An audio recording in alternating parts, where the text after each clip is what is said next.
Hello and welcome to my channel. Today we are going to see how I made this Mickey or mouse head resin dish. So this was a set of two molds from Amazon and I used this glitter from Michaels. It's Recollections Jewel. So I mixed the glitter with clear resin that I had already mixed earlier and stirred it gently. Had a oops moment with some of that glitter falling down too. So here you can see me, I'm mixing the glitter, not that vigorously. It looks like that because it's a bit sped up. And now you can see me pouring that. So pour it nice and slow. Make sure it's going into all the nooks and crannies. And you can even use your stir stick to gently poke it around if you see any bubbles. But this mold is pretty wide around the sides, so I usually have no trouble for it to reach everywhere. Usually there are no bubbles with this mold.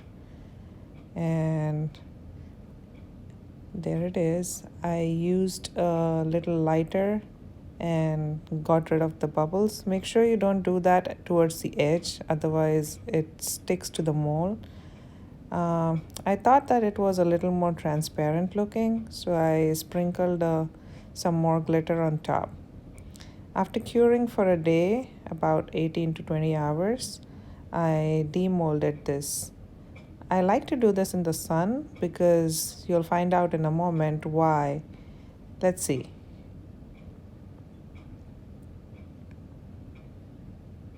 I think you can already figure it out. See how that glitter is sparkling. I used a holographic glitter here, so it kind of gives out little rainbows. You can see them in the sun. When I move it around, you can see those tiny little specks of rainbows.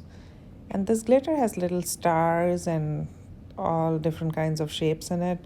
I really loved how it turned out. I hope you liked it too. I made a few more of these in holographic colors, and with this one I made two dishes because there were two molds, and I used a little red holographic bow on top of one of the dishes, so it kind of made like a pair of Mickey and Minnie Mouse dishes. There it is. I'll upload a picture of the two dishes together. Thank you for watching.